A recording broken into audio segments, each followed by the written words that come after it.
Welcome back to the Perfect Lap Podcast. I'm Mark Jager. This is Mark Kilgore. He goes by Kilgore. I go by Jager.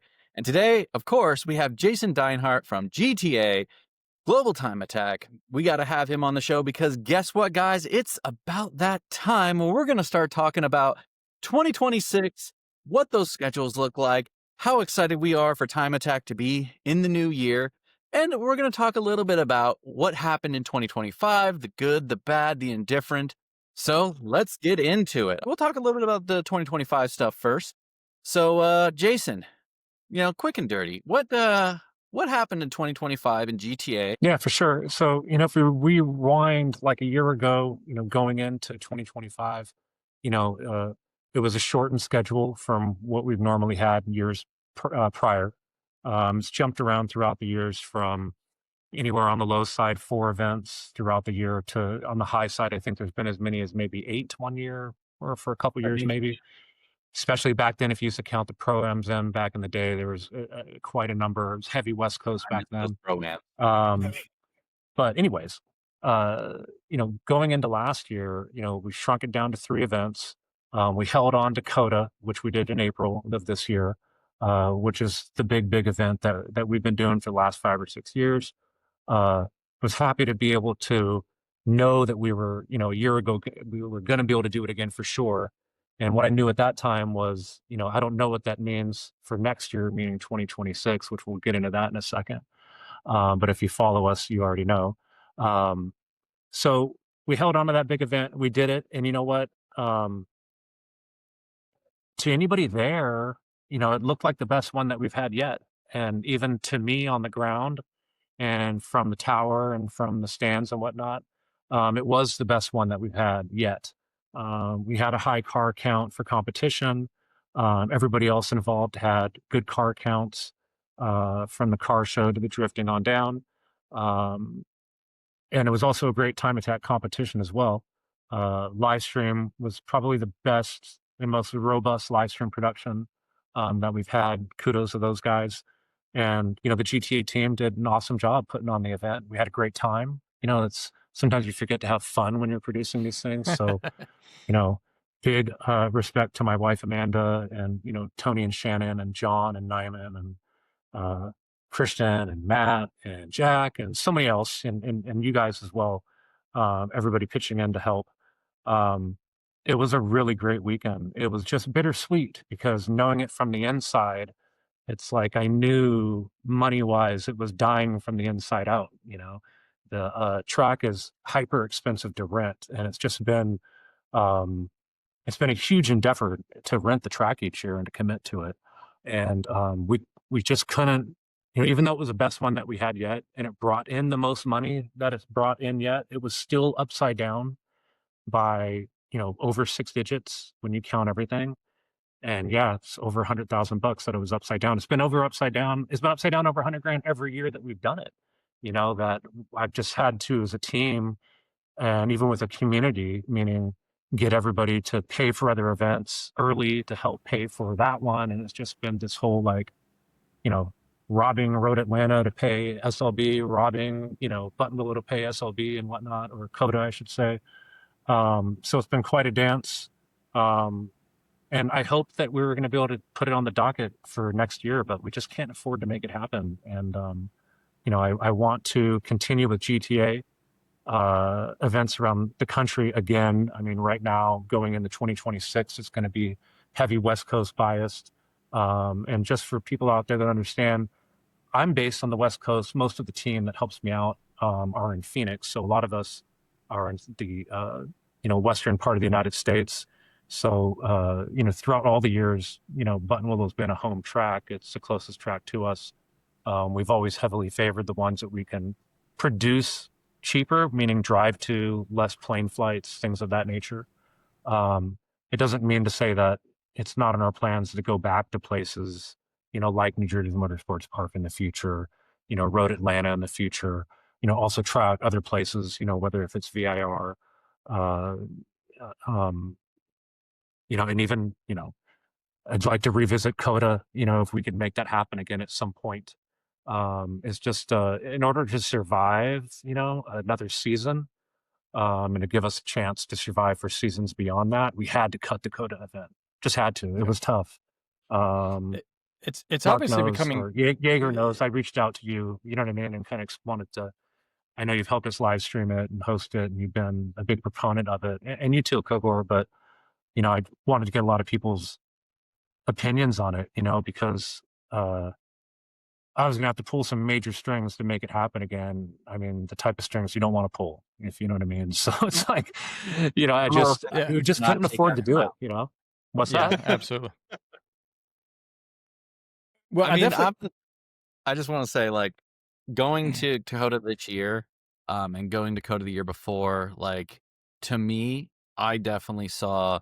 Obviously, I hadn't been to events previous, so I don't have a real understanding of that. Just watched in the live stream, but going to Coda this year, like you said, it did feel like the event leveled up. Like, I definitely felt like the event leveled up from what it was previously. So, in a weird way, it was that much more surprising to hear that it wasn't going to occur, but kind of knowing some of the behind the scenes and like understanding, the plights and the pitfalls of that track and the costs associated and travel and this and that. It, it, I don't want to say it makes sense, but at the same time, it's understandable. It's Yeah, it's understandable that, just I don't think a lot of people understand how expensive to rent that track is for 3 days and it to be on a weekend during April, which is their prime month for events there. And then on top of that, it being open to spectators, it just brings on a whole another realm of expenses in terms of you got to pay for everybody that's working there, whether it's parking attendants, people you have to pay for the stands to be open for people to work in the stands. You got to pay for ticket takers, box office people, people to clean the bathrooms. You know what I mean? It just goes on and on and on to where, if we were just going to throw a track day there, we could afford it. But I don't think we'd get enough. There wouldn't be the same amount of participation if it was a closed event and spectators couldn't come. And spectators like going to that event. That's another thing that's really tough pill to swallow about it is that, there was like 5,500 people that bought tickets for that event back in April. That's a pretty good amount of people. So you would even think that with, 70 time attack cars and, paying $1,600 a piece plus more if they want practice and whatnot, plus, 5,500 people buying tickets, you think it would be enough money, but it's still not enough money. I mean, the track's like $330 for the weekend to rent. To do a live stream of that production with 2 drones, it's upwards of $55,000 on top of it. And that's not counting like the other, like maybe 15 grand that it costs to travel people out there, meaning my staff, the trophies, the food, you know what I mean? Just the other little ancillary items that, bare minimum to produce the event. You're talking, it's over $400,000. So, I mean, even if you do the math, and even if it was 80 people times, $2,000, it's not even half, in terms of just the driver reg. You know what I mean? So yeah, it's huge money. The track was gracious enough the first couple of years to allow us to have spectators out there, but they only charged, I shouldn't say this, but they only charged us the rental the first couple of years as if it was a closed event until we started getting so many spectators. And they were like, now we have to staff it. We helped you for 2 years and then Yeah. boom, the rental price doubled. You know what I mean? Like, Gosh. and every year it's gone up. That's the other part that's been tough. And I understand it's a business, you know what I mean? And each year it goes up 25 to 35 grand. And it's just like, man, it just keeps getting like a little bit further and further out of reach to where even though the event seems to be growing, but the price is growing faster than the event. And I don't know what to do. You know what I mean? Like, Well, I mean, we think did everything. We did everything we could for that time, and there's no way that we can go back next year. Like, Yeah. we're definitely off for a year or two there, no matter what. It's already determined. You know what I mean? That I part's think set in stone. Just so if anybody's wondering, if you're going to write me a check for 500 grand to make it happen, we'll have to table it for something else or till next year, because they've I already mean, you would booked the weekends out. free I from would gladly free. accept it. Trust me, I could spend money. We could spend the money. Yeah. That's Well, for sure. I think you guys have done the right thing, though. I mean, you're seeing this across the board, SCCA, Grid Life, and you guys. Everybody's kind of pulling back, right? Yeah. I mean, you've said, right, at some points you've had 8 events, and it is hard right, when you're trying to send people out every month, maybe even multiple times a month to events to staff them, that's a lot of commitment, even just from your own team. But that's a lot of time, cost, energy, etc. But I think that you're seeing all of these organizations pull back and focus on doing what they do best and making quality over quantity. Even though I know from drivers' perspectives, we are all like, well, we want to do this every weekend. You guys need to put this on every weekend, right? Well, we're, of course, not everybody's going to show up, but Yeah, I've been doing it we long enough always to want know that, more. yeah, not everybody can afford to show up every weekend. Even if they've got the means, they don't always have the time, Yep. and especially with, actual time attack cars and time attack type competitors. I mean, the cars usually aren't going to last to be able to do 2 events a month, very often. You know what I mean? Yeah, it's And tough. again, that's a whole nother expense to keep the cars in the type of shape to be able to run multiple events, knowing that you might be replacing a transmission or something on the car heavy. Um, so, yeah, it's many things, not to go, add a bunch of excuses, but yeah, the economy hasn't been great. What we do is a luxury hobby thing to do. And I see it firsthand, and I've seen it, I mean, on and off since 2004 in this scene, and even drag racing before that. I mean, if people have extra money, they're able to do stuff like this. If they don't, they hold back. You know what I mean? And we're seeing a lot of that right now. Not to be redundant, I've said this a million times. I mean, I look at Global Time Attack, it's like my version of my race car. It gets me to the track. It doesn't always get me on track, but I'm there. I'm involved. I'm around the cars. And sometimes you've got to dial back your program in order to keep doing it, and that's kind of the mode that we've been in the last couple of years, meaning this year and going into next year.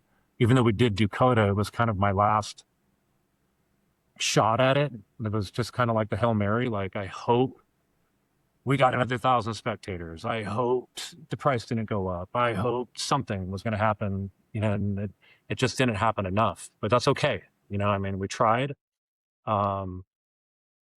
Anybody that was involved in that event, whether if they spectated or if they drove in it, it was really cool. It was also cool doing the Long Beach Grand Prix that one year in 2020, so always looking to get involved and do something cool. Even though we've just got May 30, 31st, Thunder Hill next year to kick it off. And then we've got the Ridge in August again. And then, of course, we're back at Button Willow in November. It's 3 events on the schedule for next year, but, I am looking at other partners, ways to get maybe a few run groups at a weekend or a day somewhere cool. So there might be some additions this year, possibly. And if not, definitely next year, on top of those 3 events right there, that we hope to be some West Coast mainstays. I don't really see Button Willow going anywhere unless the scene tells me that they're done with it. The Ridge has slowly been building, each year. And it's a really cool track. If people can make their way up there, it's a lot of fun. And Thunder Hill, East Bypass, I've never been to the facility before. I've heard that's the circuit to run. So that's what we're going to do. Looking forward to it. I think Mark mentioned it before. If not, it was in the pre-talk a little bit, but yeah, SCCA Time Trials is joining us at all 3 of those events next year. They're looking to make a bigger push with Time Attack on the West Coast. They're friendly of GTA and always have been for a long time. If you guys remember, we were working with them on licensing program for Time Attack, which we still recommend and appreciate when someone comes with an advanced license and we know that they're ready to go with us. But they reached out. We talked about how we could help each other out. It was kind of perfect timing because we're in a major financial strain this year and next year pretty much. So working with them, on basically, it might not always be splitting the track time, but we're definitely sharing costs depending upon who's going to use more track time or not. We've got a pretty strong footing in Pacific Northwest, so we'll probably use more track time than they will there. Same thing with Button Willow, but at Thunder Hill, who knows, maybe it'll be split 50-50. Another thing I want to stress for people out there too is we're working on ways to make it really easy for competitors to do both events that weekend or both organizations that weekend if they want to run SCCA time trials, and that's what they normally do, and they want to try out GTA. We'll work with them on figuring out which class translates to time attack, and also for global time attackers going the other way that also might want to run SCCA time trials that weekend. We'll work on a discount structure and a program for people doing both on those weekends. Yeah, I think that's going to be immensely important. And we talked with John Hunter, as many of you already listened to that already. But we talked to John Hunter about that, and obviously between you and John, you guys are going to have to work those idiosyncrasies in. I think us as the time attack community, we're very interested to see how you're going to be able to play that out to ensure people are going to be able to obviously split that cost, and at the same token make it so that you can get on track at both opportunities and make sure that you can be in the running. And I'm going to tell you right now, guys, this puts you in a great position where, yes, it can also hinder you, don't get me wrong, because if you're setting up for one class, you might not be perfect for the next, but you're also getting to run 2 competitions in the same weekend. So, I mean, it's doubling your chances at getting the opportunity to be able to bring home a podium at some juncture in time. So I don't know. I look at this as like a great level of exposure that you guys can all help each other out with. I will criticize one thing, and that is, and you mentioned it, and you said, who's ready to go to Las Vegas and run there? And like for me, what I really, really want to see is I want you guys to run all 4 events, all 4, so that because the championship's back on. I really want to stress this to a lot of people. The GTA championship is back on. And to me, it also would very much be more harmonious with an SCCA championship and a GTA championship that plays out over those 4 events. I think that'd be really cool. We talked about it a little bit when we were at the event, and one of the big things is like, we gotta see people interested, right? Like you gotta get people interested in people, and I want people to hear this message, because this is what we're looking for. Is we're looking for people to say they are interested in going to this event and having a good time. And so, Yeah. you're listening to this, I mean, make it well known. Like make it well known. I will ask this, Jason. Is there gonna be an option where, let's say, is there an option where you can buy all 3 events up front? Yes. Okay. Because, I mean, for obvious reasons, it'd be very advantageous maybe if people out there in the endosphere said, "Hey, I want to run all 3 events. Sign me up." And I think the next question you're gonna get from that is, "What kind of discount do I get with that?" That's always going to be the case, and I think for like what you've talked about and how um, maybe advantageous it would be if you had a bunch of people signing up for all 3 events. It makes it that much easier to be like, hey, we're going to add a 4th now because we already know we have this level of participation for these 3, and then Correct. that option.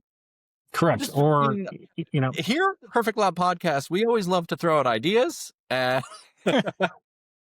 it's a good idea. We are switching our registration back end from Motorsports Reg over to Curbs right now. And it should be, I'm looking at my calendar, it should be live first week of December. December 1st Okay. is a Monday. December 1st is a Monday. I'm not sure it'll actually be on the 1st. I was told that week. So that's like 2 weeks from now.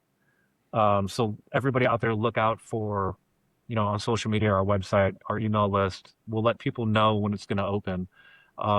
Curbs is, no offense to MR, but more robust and friendly on our end with what we want to do for the drivers. So setting up something to where if they buy all 3 at once and getting some type of a discount should be pretty easy for us to implement, even if it's not something automatic and people do want to do that.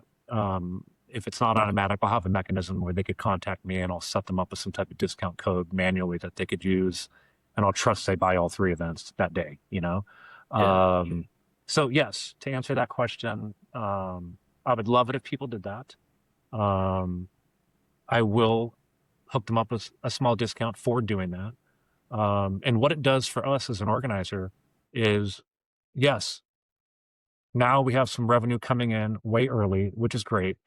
And knowing that that's secured, people are signing up early, it gives us an opportunity to do things early that benefit everybody that we wouldn't be able to do if everybody waits till the last minute to sign up.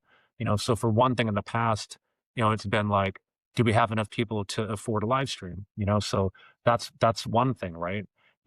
Or maybe it's like, okay, maybe don't spend 20 grand on a live stream, but maybe spend 10 grand on a video crew to come out there and do some really amazing storytelling on a bunch of drivers and have that come out post, you know what I mean? Which maybe will have longer legs, in terms of eyes and sale later.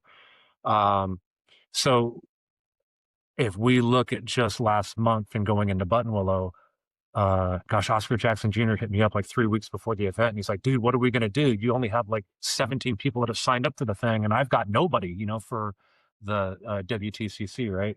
And I'm like, I know it looks bad, but trust me, we ended up having over 50, but it happened like that last 14 days leading up to it. And if I would have known I had 50 like a month out, it doesn't have to be a year out, you know what I mean? But even just that month out, I would have at least coughed up a couple $1,000 for like a production crew to come in and shoot some cool video, but it's just too late by the time that we knew. And of course, the better thing would have been 75 people sign up 45 days out, and then it would have been worth it to do the live stream if that's what everybody still wants. It's a whole other conversation that we could have, but just meaning extra things to put back into the event, not extra things for me. We don't make any money from these things. Mark's helped us out. That's why I say helped. He didn't work. Workers get paid. No one gets paid at GTA. You know what I mean? We can't afford to pay for first place prizes for a long time, and we don't pay ourselves. It's just all us volunteering our time to do it because we like doing it. It's just really what the bottom line is. Of course, the dream a long time ago was like, hey, maybe one day it'll make a bunch of money like when I worked and helped run Hot Import Nights. Well, that's not happening. We do it because we love it. And if we could go to more cool tracks like Long Beach Grand Prix or Coda and other places beyond that, then that's what keeps me excited about it. You know what I mean? And I hope it's what keeps drivers excited too, that want to go attack time at these cool places.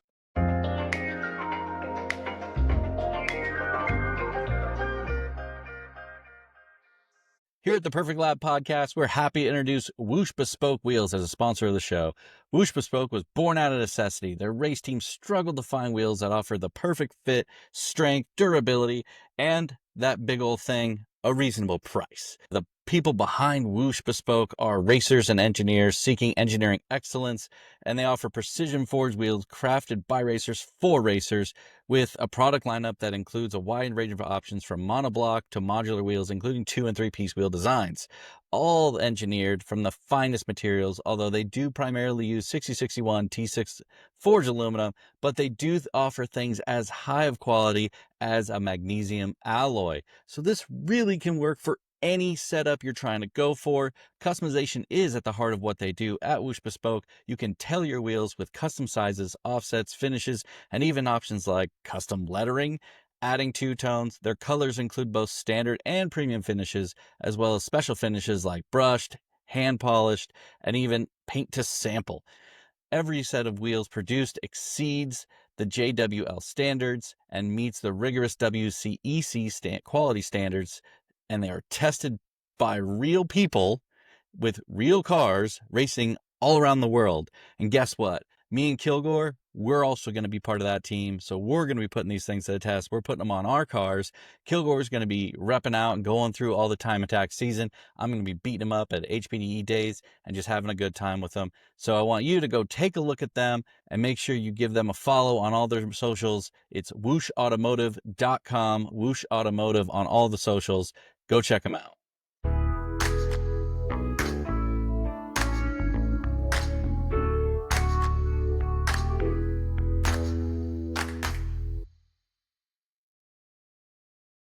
Yeah, I definitely think that what we end up with is people love different tracks. They love going to different places. Obviously, like you said, economy, that really comes into it. People have to make decisions. Do I go to one track event all the way at Coda, or do I go to 5 events in Southern California? And don't get me wrong, I think people have heard me around the paddock say, The Southern California boys are the most prima donnas out there, and if you have an event that's longer than like 4 hours out of their scope, they just go, no, can't do it, too far. Yeah. And so it took something like Coda to pull people out to get that. But I will say, I think what we're seeing is my opinion is we had this huge surge of time attack for what I tend to call the glory years of my time in time attack, because there was also a surge prior to that, and then a dip, and then a surge, and we're kind of in that resurgence. We're starting to go back up, where we're seeing things like limited class have this surge of people, which is gonna, we're seeing unlimited small, but that's generally always the case. Like, we don't expect to have 50 unlimited cars, but the unlimited class is very small and not full bore unlimited cars. But we are seeing people go into limited and become more and more prepped, right? Those cars are getting better and better and better. And interestingly enough, like the top dogs in street, they move to limited or whatever. And so we're seeing those times in street start to creep, and they're getting better and better and better. So I do have high hopes in the coming years. And I think part of that, though, and this is, again, I commented earlier about the pro-ams when you talked about those. Like, I always, as someone coming up and growing in time attack at that time, I loved pro-ams. And I say that because it was track, it was times where it was very close, very proximity based. Southern California, you have this cultivated little incubator of how do we get all these people to come out, and it just cultivated and grew this core group of time attack people. And obviously you have I like to say, like, the 4 or 5 hour around circle of Southern California, and it cultivated and grew that group of people. And so I'm very, very interested with this West Coast vibe, Thunderhill, the Ridge, Buttonwillow, and that's why I kind of dive in there with that Nevada event, where I go, that Nevada event is close enough where it will still get those people to want to compete in that event. And that intrigues me. I'm going to throw this out there. Maybe for, the coming years thought process, event like the circuit, Buttonwillow circuit, the new one, like, that's opportunity. Like, I see as a time attacker, like Buttonwillow, we all know Buttonwillow's lap records and stuff like that. They are incredibly robust, like very fast lap times. I want to give a big shout out to Bailey Woods, as he broke that rear wheel drive record, went incredibly fast, so close to the limited class overall record as well. So huge shout out to him for that. Yeah, I got the Bailey. You know what? I'm pissed. I went to go buy that shirt, and then I got caught up doing something else and didn't get to buy. I need to call SDC up and get that shirt. Yeah, I'm repping my Bailey Woods shirt on this episode. So, I mean, it's just one of those things, like, people who break those records are going incredibly fast. And what it does, though, going to a track like Buttonwillow Circuit, no one's time attacked on it yet. Right. So it is opportunity based, and I think it fits with the revamp, upscale, pushing back. It allows guys that are more new to the sport to have an opportunity to really break a record just from the jump start. So, I mean, just to throw out an idea, but I like that idea. It's on the radar for sure. It's on the radar for sure. I mean, even Big Willow's on the radar for sure. You know me, I love that track. Yeah, I know. And they're both more interesting to me than Vegas, that's for sure. I don't think we're not going to do Vegas, I'll be honest with you. It's not going to happen. It's too soon being February. I know it doesn't sound like it's too soon, but it's too soon being February. Yeah. It's tough. No offense to anybody, but it's the same weekend as a NASA SoCal event at Buttonwillow, which, that's going to pull like at least one or two dudes that already told me that would rather just stick for that one, which I understand. Which is why you always do your best to dance around other people's weekends, but there's only 50 something in a year, so it's pretty tough to always to not double book, Yeah. So those kind of three things, meaning the date's creeping up quick, I don't have Reg open yet. I'm told December 1st, but I don't know. You know what I mean? And second thing is I just don't get really excited about the circuit. Yeah, That's fair. don't That's get me fair. wrong. We Well- told John Hunter that last year when But it's Vegas. It's not far. So, but no, it's not going to happen. There's just a couple factors that just push me away from it. And I've learned enough to be like, no, you know what? Let me hold out for something maybe different that can still maybe happen. Maybe a one-day thing could happen with a partner somewhere else this year coming up. But at least we've got these three that we talked about. And I really want to do a good job with Thunder Hill, having that most likely be the kickoff no matter what we do. We're going to have a spectator draw for that. We're going to have like a really cool car show element happening. We're going to have a drifting thing happening with Lone Star Drift on the West course throughout the weekend. And then we're going to be time attacking on the East course. So we're running out both for the weekend, but we're only time attacking on East, just so everybody understands. Global time you attack, already made me East happy bypass, May 30, you already- 31st. That's it. You've already made me happy because drifters stay on their side, time attackers stay on their side. Yeah, You that's what don't we're doing. have the shenanigans. So you've Yeah, already I made really me want to pump that one up. I want to have like a cool, community element in terms like doing something really cool with the drivers that weekend, and having a lot of fun. So that should be a fun weekend, and I want to put a lot of effort and time into making that special. And then the Ridge, it's grown to be its own animal. It takes a lot of time, meaning like that one's another one where we're trying to appease spectators at the same time, create an awesome and safe environment for the drivers, which is really our main focus. And what I feel we're the best at is, creating the best environment for time attack drivers to lay down their times. So we don't want to lose focus of that, but at the same time, we want to deliver a good entertainment package for spectators at the Ridge in August. Leaves us a lot of time really in between like August and November, so that's kind of a time frame I'm looking at, to maybe add something possibly. Even with what we're doing with SCCA this year coming up, we've done things throughout the journey of GTA of working with different partners. The first 2 years that we came out, everything was at a NASA weekend across the country that I just linked up with different NASA regional directors and bought time from them, 2-3 run groups at different places. And that's how we got around. Then after that, we were doing it on our own. And then we linked up doing all the pro-ams were mainly because of Shift Sector, the guys that do the half-mile racing. They were doing track days, and I linked up with Jason over there. It's another Jason. Jasons are good. And Jason and I linked up, and we were doing pro-ams. When they started focusing on just their half-mile Shift Sector stuff, he linked me up with Josh Shokery from Speed District. And that's how we were doing all those pro-ams were all Speed District dates that I was piggybacking with Josh Shokery.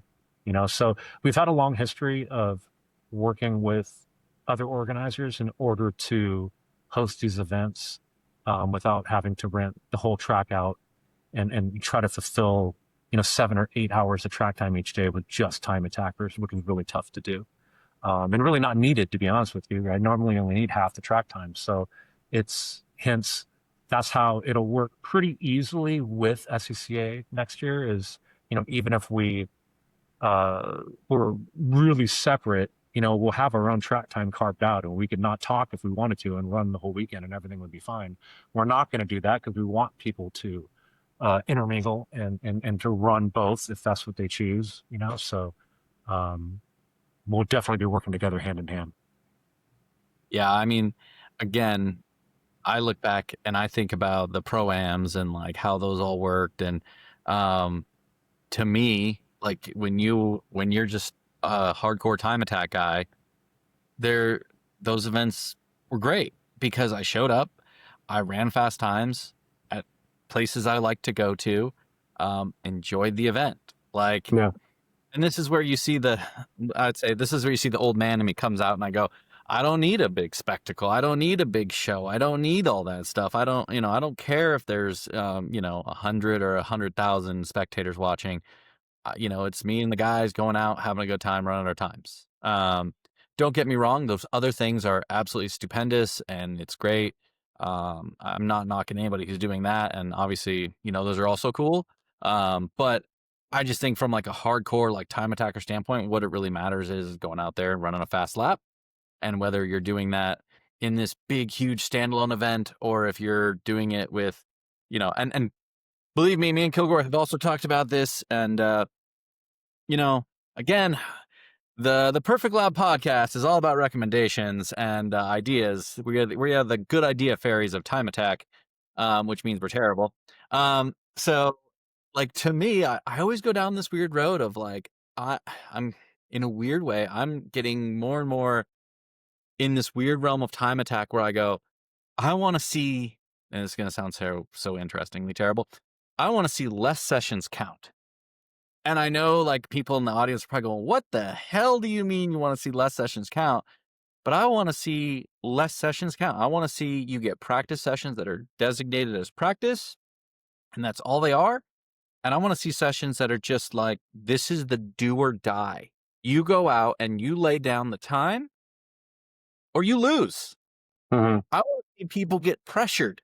I want to see how people hold up when it's, you only get, 3 laps in a session and you got to go lay a lap down and just do the Yeah. dang thing.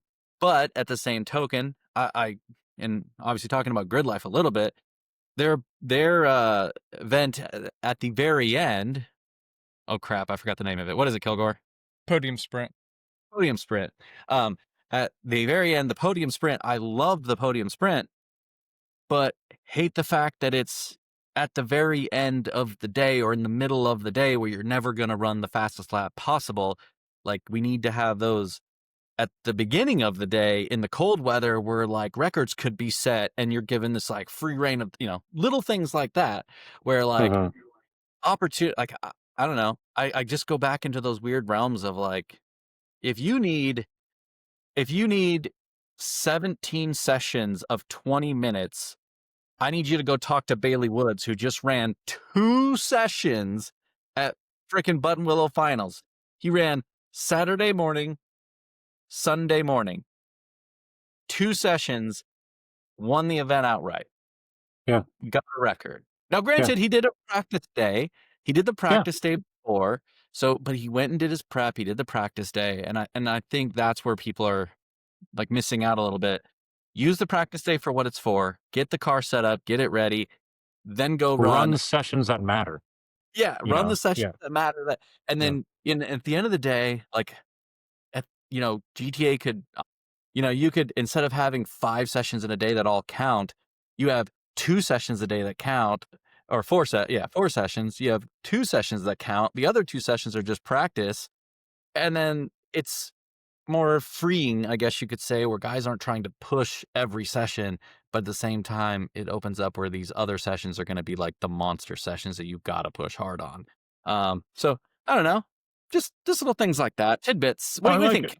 Crazy? No, I like it. Okay. And it's something that we've been talking about, like John Villa, myself, Tony Zerka, Nyman Eaton, Cuban, Paul, and even my wife.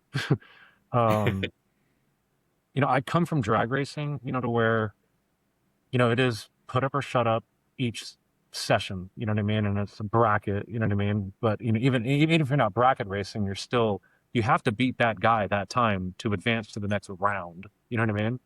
Yep. And yeah, you could break a record in that round over there in the beginning, and that record will stand throughout the event. But like, you have to win each round to win the event or to podium. You know what I mean? So there were many times that we podiumed the event. We won the event that weekend, but we weren't the fastest car. That happened a lot back in the day. And I have a friend that's sitting in the next room, Christian Rado, that was the opposite. He didn't win a ton of events, but he broke the record a lot in drag racing back in the day when we were at the same spots. Anyways, it's wax poetic. We've been talking about it for a while. We've looked at different things. We've tried different things at COTA, to where, if you remember, to where, you had to get into the super lap battle at the end of the weekend, so it was only, the top 5 cars in each class or whatever it was. And then you basically had more of an open session. Now, the first 2 years, the way that we did it, and it just didn't really work because of timing, but the first 2 years, only 5 cars of each class got in, and you only got the one hot lap. So you only got the 3 laps when you went out there. We didn't think it was going to take so long for each car. So it was like we were trying to do one car at a time, and it's like, I don't have to buy another hour of track time. It's never going to end. It's never going to end. You know what I mean? So all of a sudden it was like, because we wanted the announcers to focus on just the one car the whole way around the track. But then I'm getting in the ear, it's like, okay, we're getting nothing to say about this guy anymore because it's taking him 3 minutes to go around the track 3 times. You know what I mean? So he's out there for 8.5, 9 minutes, including the hot lap. So, we put another car out now once he gets halfway out. So we had 2 or 3 out there, which that was a little bit better of the mix. Then the cameras can kind of jump, talk about Kilgore for a minute. No, look at Jager. Let's talk about him. Oh, he's on a hot. You know what I mean? So that made it a little bit better. But what made that tough was in a perfect world, and I saw this at World Time Attack Challenge, kind of luckily, it doesn't happen every year, but all the fastest cars, for the most part, survived for the last super lap battle or whatever you want to call it, whatever organization you are, you got a different name for it or whatever, right? They all made it. And some of them even ran their fastest time to up their podium spot in that, which is like what you were mentioning, right? Which is another thing that brings me back. It's like, if you want to do it in the sweet spot, then you're going to do it morning or mid-morning, and that's really when it's going to count, right? But it's like, looking at the entertainment, if you look at the entertainment part of it, and if you're trying to do, let's say, a live stream, and it's like, well, sorry, everybody, the event's over at 5. You missed all that happened at 9 o'clock this morning, though. You know what I mean? So there's that part. And even for like the spectators on site, same thing. It's like, make sure you're there at 10 a.m. because that's when it all goes down. And let me come up with a reason for you to stick around to 5. You know, so, and again, I'm just kind of speaking off the cuff right now. Those are things that we've kind of talked back and forth. Those are things that, you know, we've come up with that are like, maybe it's a rough idea because of this. Like, how do we perfect it? There's probably no way to perfect it. But I will tell you this, I do want to make a change. There will be some type of change going into next year about our format, because I'm so tired of like day 2 lunch and beyond. It's just like, oh, wow, 3 cars are coming out in this session. 4 cars are coming out of the session. Yeah. You know, this morning or yesterday, there was 18. It was max, you know what I mean? Or there was 14 in group 1, the fastest group, you know? Now there's 3 cars on the session, you know? Now, again, it's like most people, they know when they're going to go out there and try to do it, you know? So, you know, his car got Buki Bear. I know everybody by their Instagram handles. Bailey. You know, that's what Bailey. he did. Thank you, Bailey. Yes, that's what he did over the weekend. You know, it reminds me of guys like Jeff Westphal back in the day, especially when he was driving the GST car for Warfield. Usually had it really dialed in. You know, and if he didn't do it on day 1 in the morning, he waited till day 2. He didn't go there and try to take a swing at it at 2 o'clock in the afternoon when it was all greasy and hot. He knew that there was most likely no chance. So he waited till the following day. So and again, like, if you really get into it, it's like, it's still pretty interesting because it's this chess game also of like, okay, well, it's obvious when the best time to go is, but if you miss that opportunity because your car wasn't ready or someone got in your way, what do? Do you waste the life of the car a little bit and the parts on it and still go out there the rest of that day? Or do you wait till the next day knowing now that you're missing out on 3 subpar session opportunities to do it? So then it's like you're putting all that pressure on yourself to where it's like, now I just got one more chance to do it on Sunday or day 2, whatever it is, in the morning. Otherwise, now I'm really just throwing a Hail Mary now on every session after that, hoping, you know what I mean, that the track's good enough, the weather's good enough, and that I'm even better than I was this morning. You know, so to the casual fan, that's kind of a lot to have to try to pay attention to. So I'd like to try to bridge that gap somehow. It's too many sessions, that's for sure. So for people out there that don't run with us, if it's a 3-day event, it's normally Friday, Saturday, Sunday. So normally a Friday's practice only, nothing counts. Open track. Saturday, Sunday is the full competition. It's one competition that takes place over 2 days. It's traditionally, but doesn't have to be, it's normally 8 sessions total, 4 on day 1, 4 on day 2. Sometimes it's 3 and 3, which actually usually works out a little bit better because now they mean more.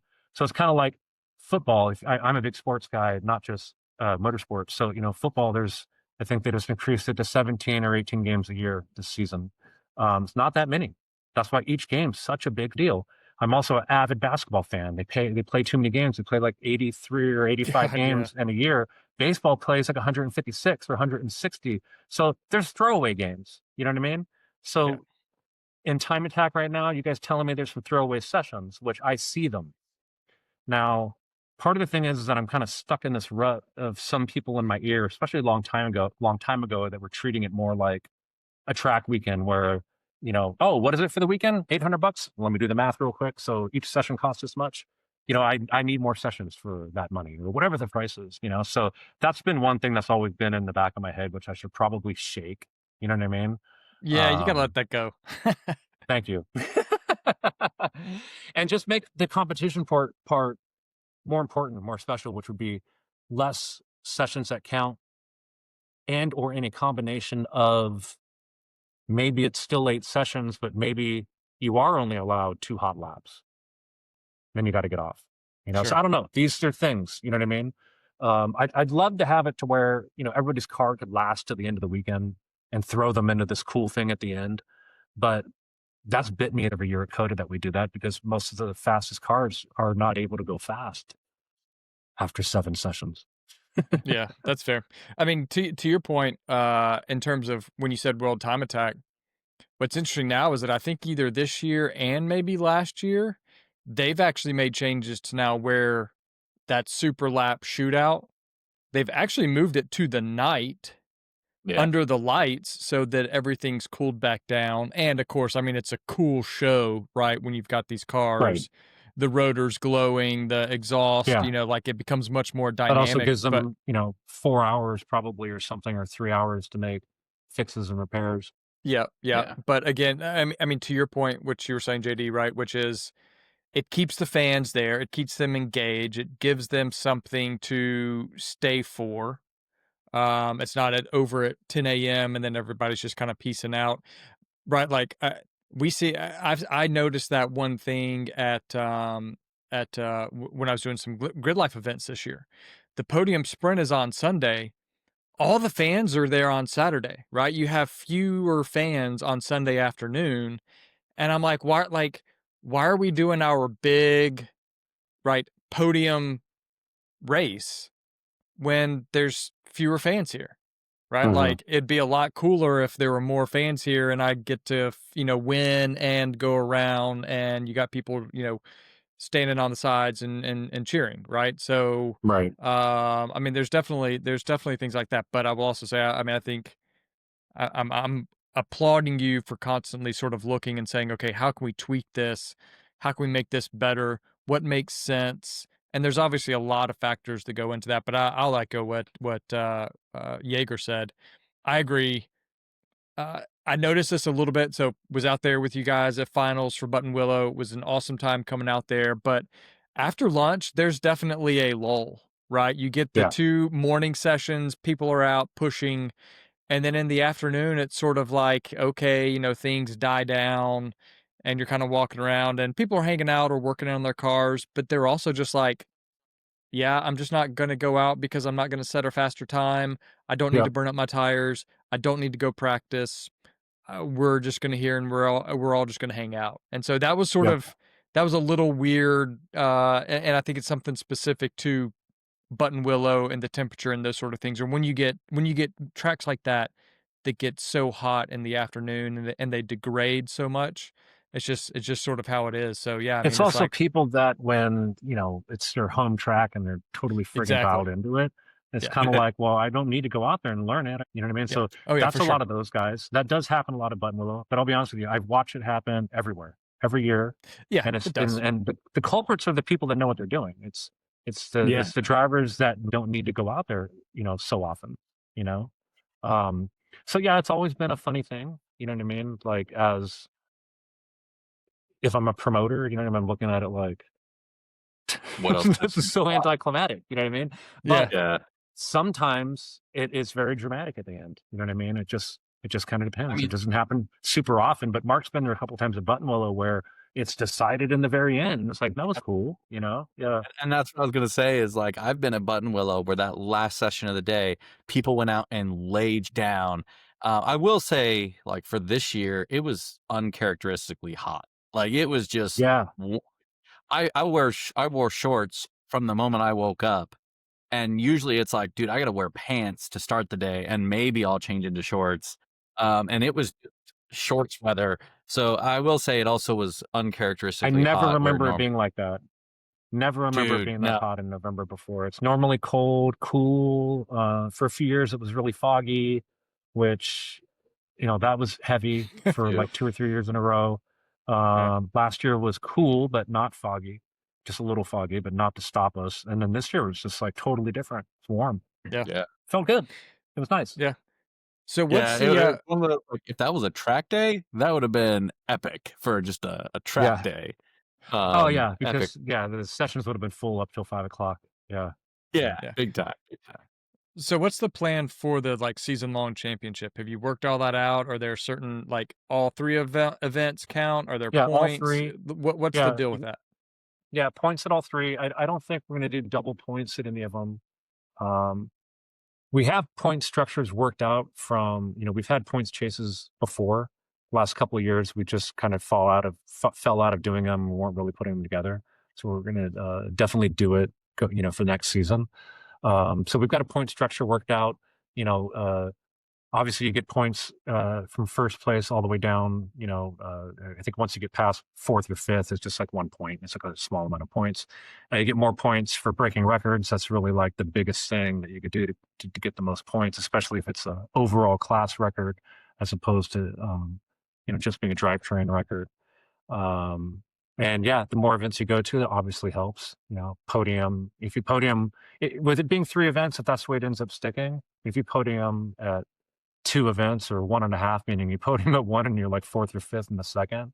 If you went to the 3rd, you're probably a friggin' shoe-in. You know what I mean? To be like 1st or 2nd, I would assume, with it only being 3 events. But again, I'm not trying to tease anything, and it won't be Vegas, but I'm hoping to add some type of 4th thing. We'll see. I mean, I'm just gonna say, I think Willow Springs did this weird thing called Willow Springs Imagine. You did have to park in the dirt, so screw that. But they needed cars on track, and they needed fast ones.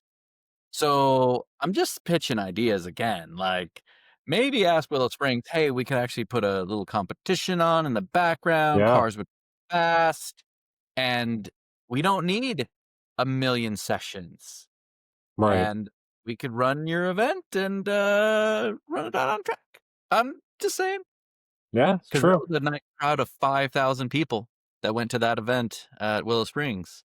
5,000, people watching. I think that would put a little vigor in some people's steps to be able to stand in front of all the cool, and there's a cool car show.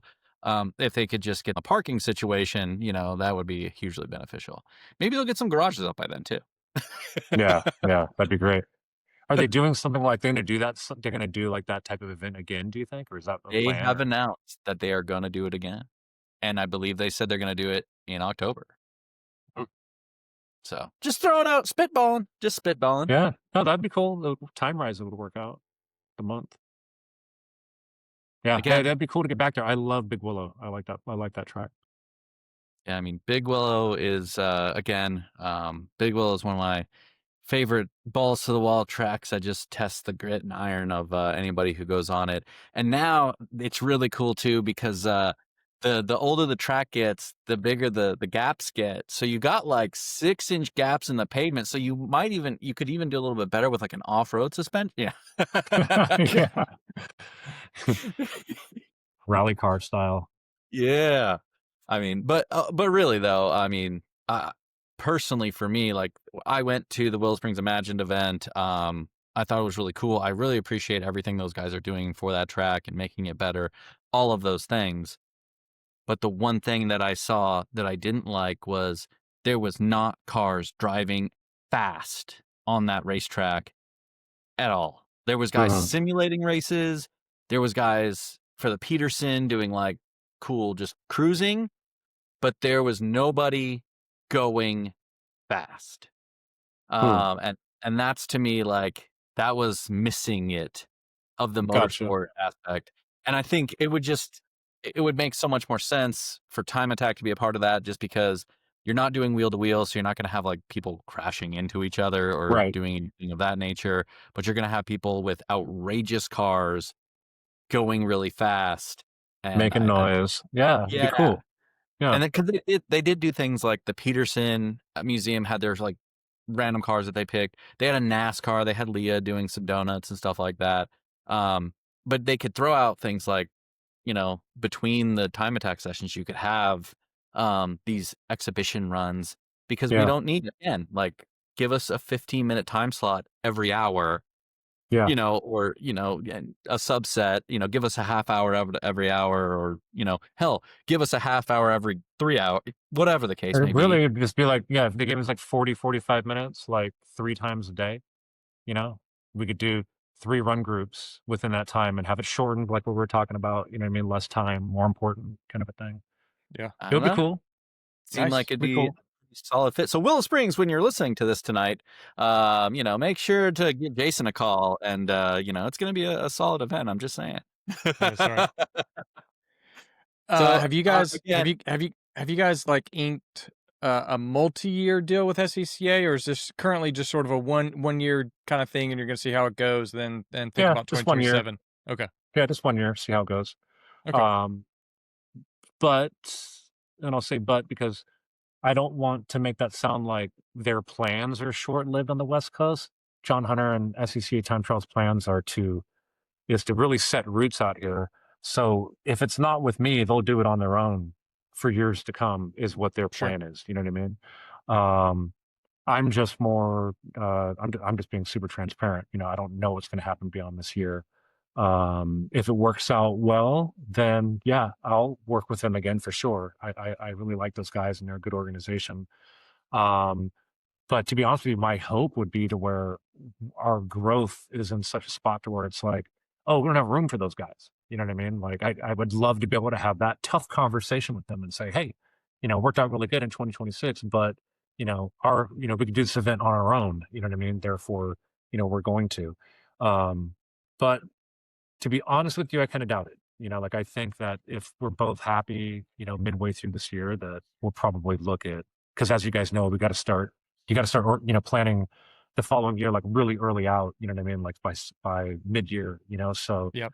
we'll have to make a decision probably, well, we'll see how it goes after May, at Thunder Hill, but by August, we'll already have to know if like we want to do it together again next year, which I'm sure we will. I don't really see why not. We've worked with them before, as you guys know. yeah. I forget exactly what years it was, but I want to say it was around 18, 19, 20 or 2020. Yeah, I was gonna say I think Maybe 18 17, is 18, 19. Yeah, something like that. I think that's right. Yeah. Yeah. It's been a few years, but It was definitely pre-COVID from what I can remember. okay, so then it yeah, was I like think that was 17, like 18, 19. Yeah. It was Yeah. around there. Yeah. Yeah, I mean, I'm interested. I think it's cool for you guys to go to Thunder Hill. I think we probably had a lot of people clamoring a little bit for Sonoma. I think there's a lot of clamor for Sonoma. But I'm really interested with the Thunder Hill aspect. I know On Grid throws a lot of events at Thunder Hill, so there is a group out there that love time and are in Northern California. And obviously for you guys, it's always advantageous if you can touch those NorCal guys, because then it's easy for those guys to jump up to the ridge and get up to the ridge. So, it's like make the connections and move on up. And then obviously, again, that's where I just go down that weird rabbit trail of like, then you got your NorCal growth, get your Southern California growth back. And I think that's going to be really where GTA starts flourishing, when they get that growth back in those two areas, in those arenas.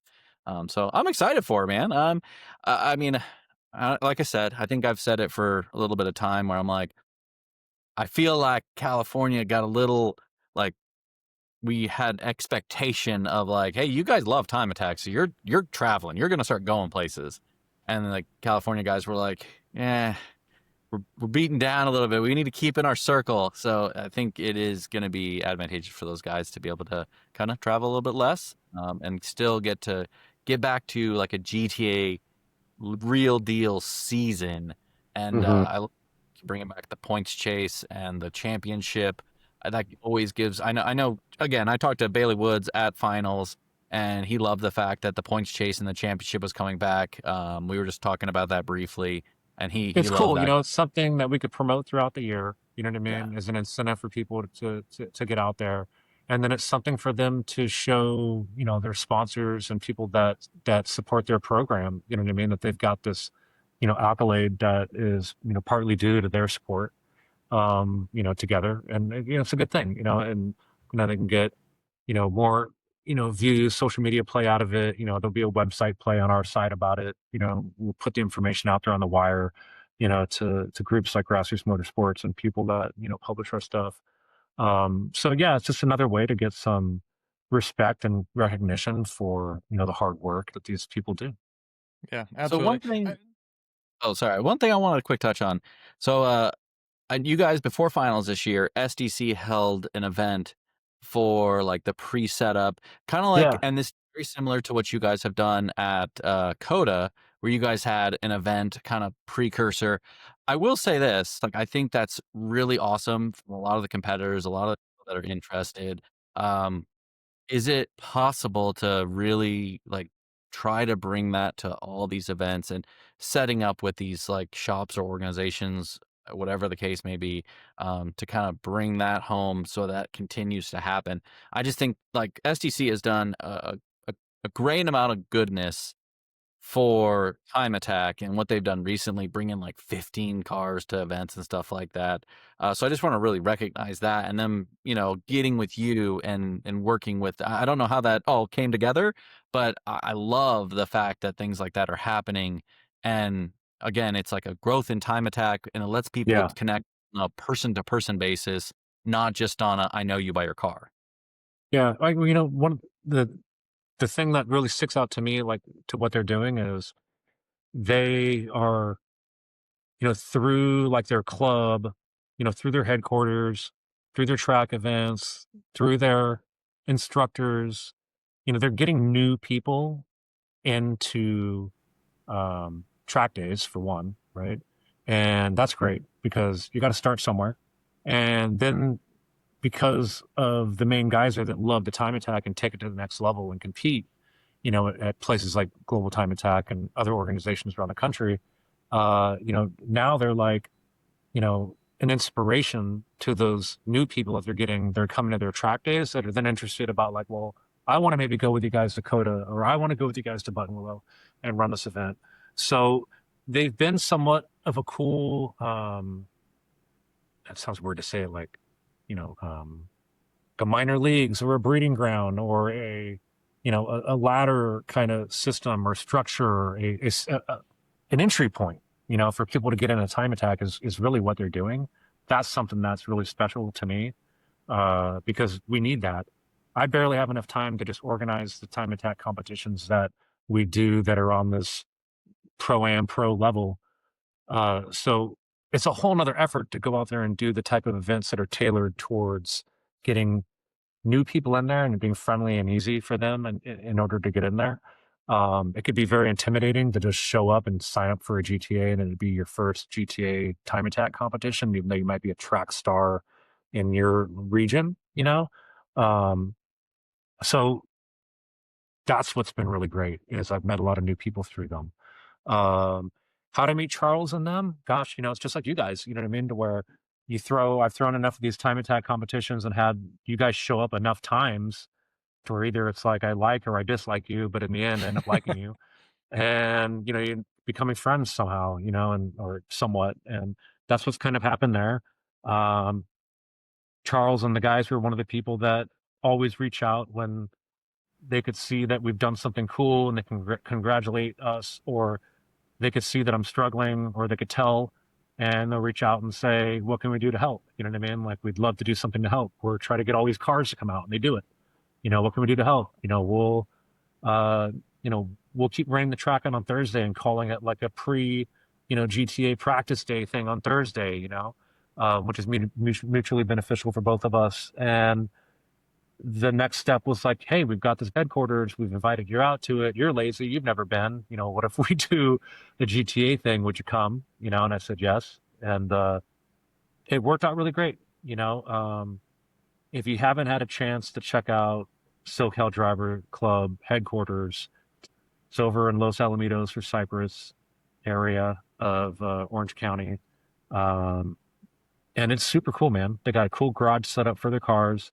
They had a cool lounge area. They've got a couple of sims in there.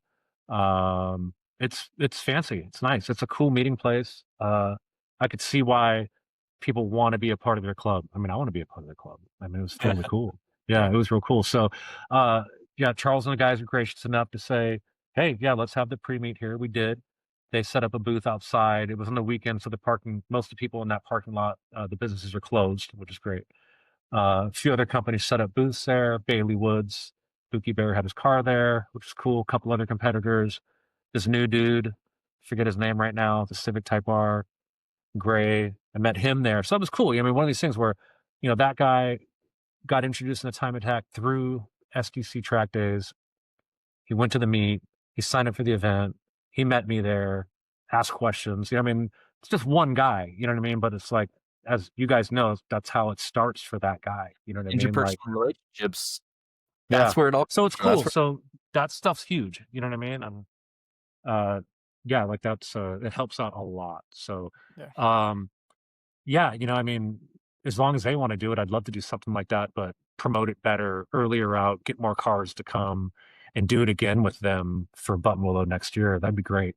Thunderhill might be a little bit harder. It'll be harder to do because it's further away, and to do it a week before, and for me even just to be there means I've got to be out there a week before and stay for the week, which is kind of impossible, or go to the place and then come back home and work, and they'll go back out there the next weekend. So not complaining, but that's just the obstacle that would be for Thunderhill and for the Ridge. But it doesn't mean to say that it can't be done. It just maybe could be like, maybe it's an evening thing on the Wednesday or Thursday before, which is what we did for Super Lap Battle at Coda. That's kind of my, because then I only had to come in just like a day or two early.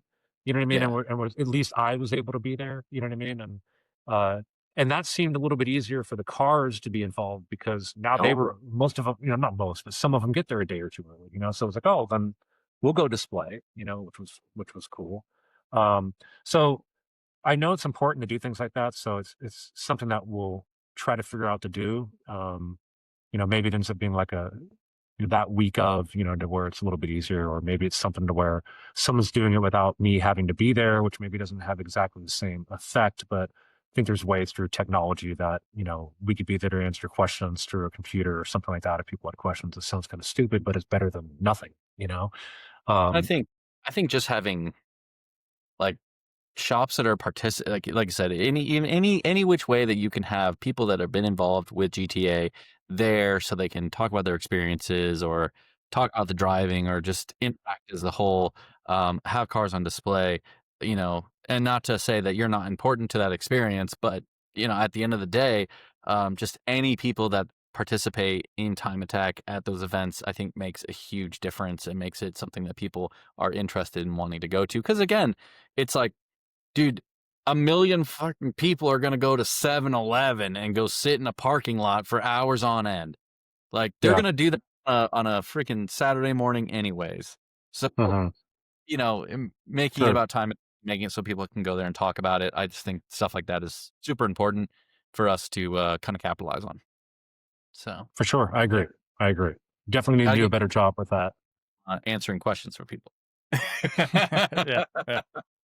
Well, and it's like it's so obvious once you kind of see the partnership. We'll call it a partnership that you guys are sort of that's happening in front of us, just from a standpoint of exactly what you said, JD.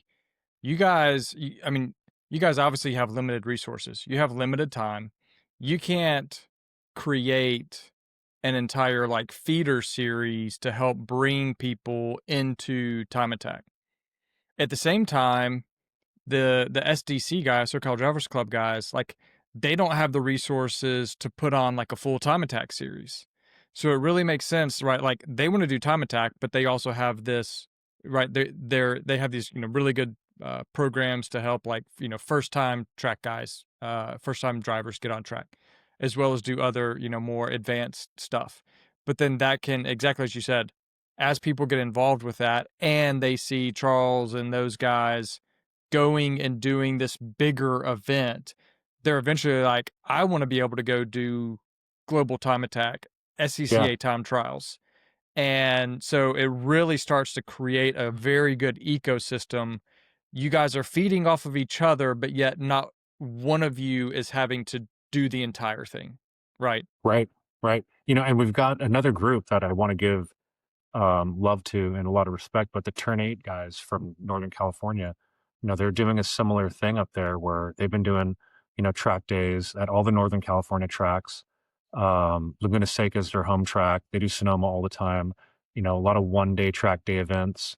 But they're super friendly. They brought down a bunch of cars. They sent cars up to the ridge too. Joe was out there, the guy that runs it.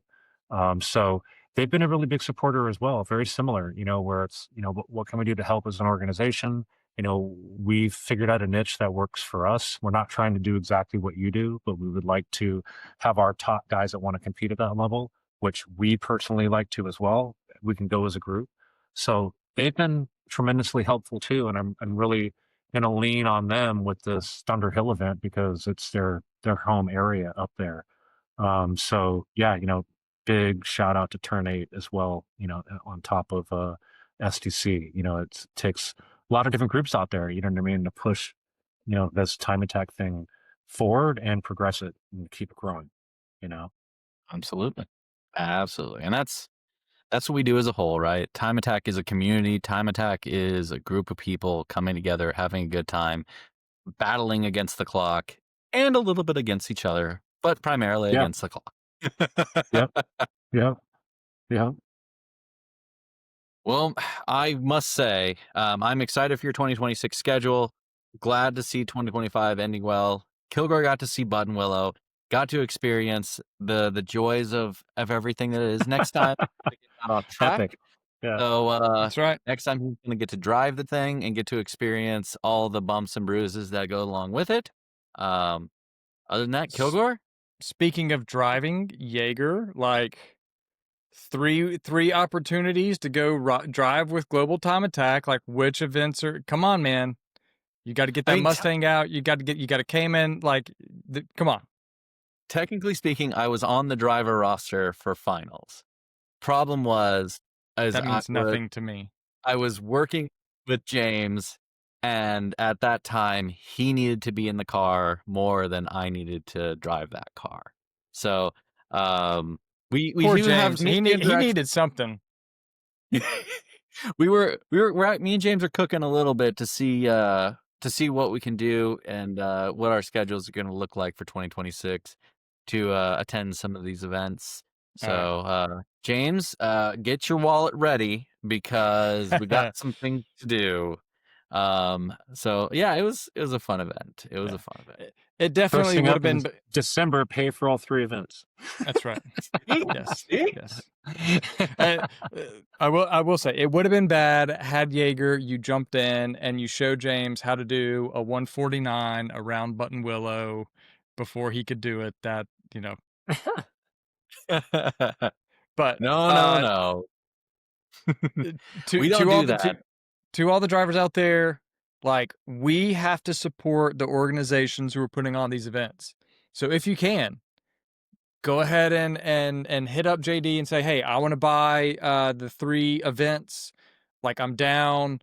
We talked to a lot of people at Button Willow finals who they were excited. They were like, we're excited that there's going to be sort of a series, right, that we can plan for the year. 3-4 events is really like a really good number for us. And I think a lot of people were excited that they were going to be able to sort of have this overarching championship throughout the year, right? Something to look forward to after each race. Like, they get to start a season, they get to start the season, then they, get to go to another track and then ultimately end up at Button Willow finals. Like, I think that gets a lot of people excited. So if you're excited about that and you want to be a part, sign up and do it early, not within the last 14 days, because if you show support to these organizations, then they will also in turn show support to you. And, like JD said, they may have the opportunity to do some social media stuff, and if they already know that they've got 20 cars signed up, and 2 weeks before they can start promoting people and saying, hey, we've got these guys showing up, like you guys need, spectators, people coming out to the track, like you can see these drivers, you can see these cars. So all of that feeds off of each other. So get out there, do it, contact JD if you have any questions. And I'm excited to kind of see how this SCCA Global Time Attack partnership works out. I think it's going to be really good, and I'm excited to see some investment back. Even though I'm not West Coast, I'm excited to see some investment back in the West Coast and try and get some people building cars to a high time attack level. For sure. Right on. Me too. Thank you. Well said. Yeah. All right. Well, follow us on Instagram at Perfect Lap Podcast. You can also check out our website, perfectlappodcast.com. If you want to email me and Jager, you can do that at maximumattack@perfectlappodcast.com. You're always like hearing from you guys. We're going to have a lot of content. I say we release episodes every other Thursday. We may be having some stuff come out sooner than that. We've just got a ton of stuff going on, and it's the silly season. It's the off season. I know, JD, we didn't even get into like rules or anything or any changes. Let me ask this very quickly. Are there going to be any changes for 2026 in terms of rules or any added classes, things like that? Or is it pretty much staying the same? I hate, All right. I hate adding classes. Yeah, that's fair. No major rule changes. So nothing Okay. that's going to, I think, hinder anybody, if they're basing anything off of this year. Yep. No major rule changes, just some refinements to wording, things like that, to get the meaning more across, to cut down on so many questions on certain things. Tony loves people showing up to tech with questions. Or just not doing it right. And it's like, dude, it's all there if you just read, you know what I mean? But anyways, we asked them to drive fast and safe, not read, I guess. There's the flags are colored, you know what I mean? The flags don't have words on them.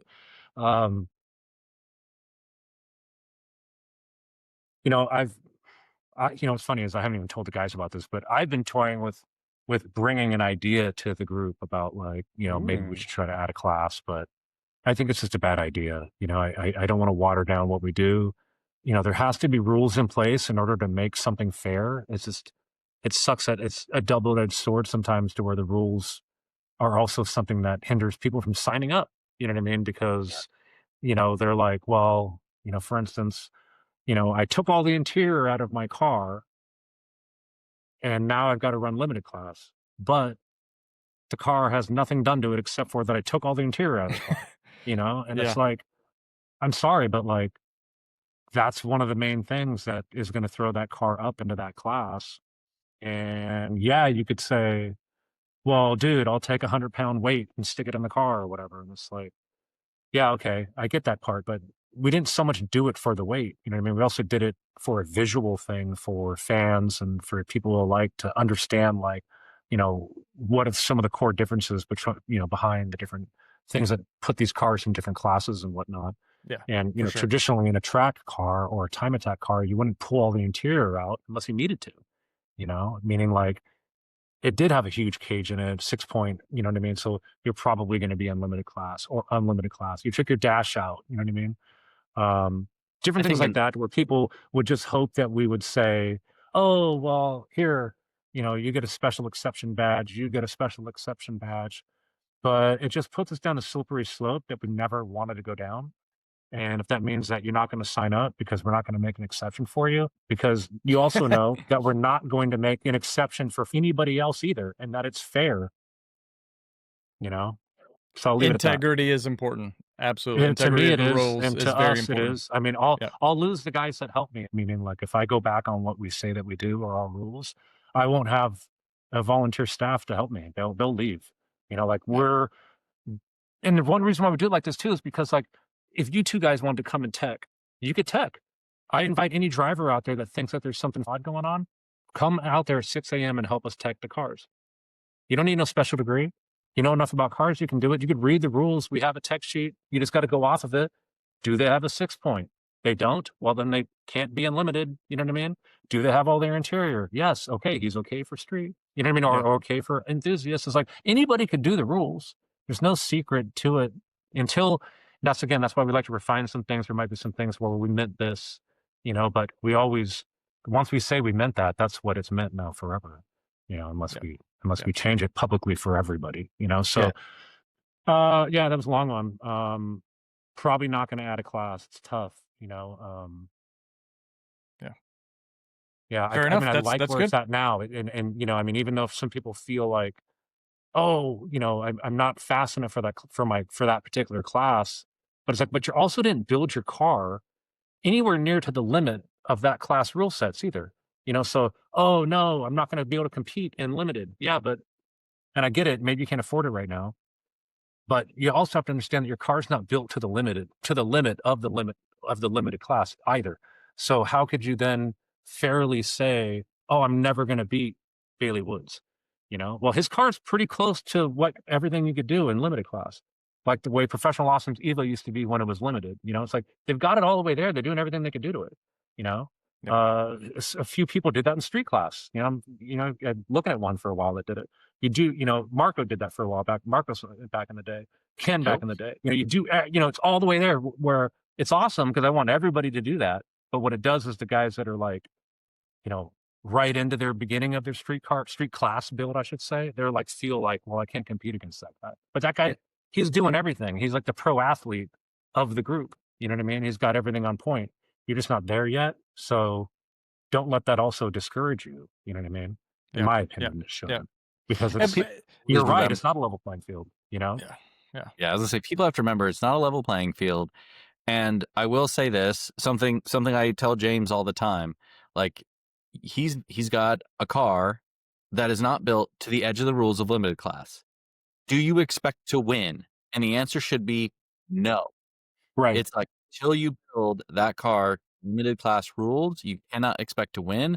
And by the way, at the same token, just because you're not going there with the expectation of winning, well, guess what? You still have to learn how to drive. Like, you still have the time. Like, you don't just show up with the best car and win.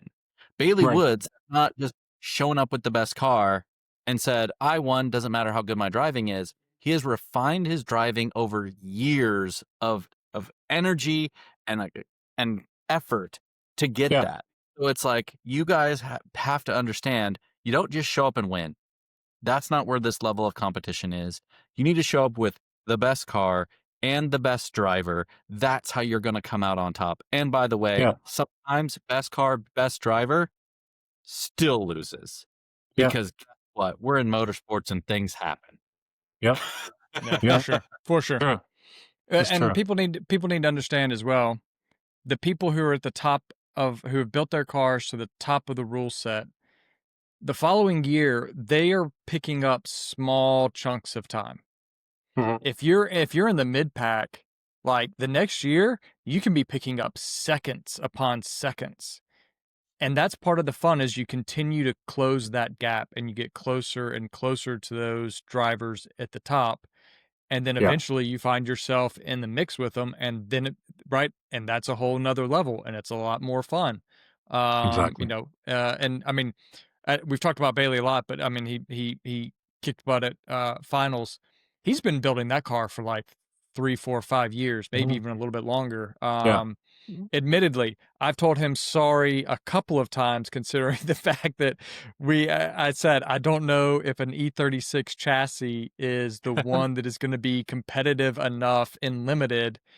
And boy, has he proven me wrong. Overall winner this year, at finals. Like, good for him. We gave him, a big high five when he set down that blistering time this year. So yeah, like sometimes that's the motivation you need is when people tell you that they don't think you can do it, they go out and prove you wrong.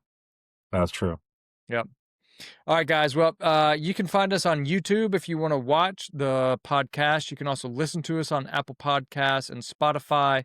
As always, thanks for listening. We hope you enjoyed this episode with Jason Dienhart from Global Time Attack. For all you time attackers out there, keep pushing, go fast, take chances. We'll see you in the next one.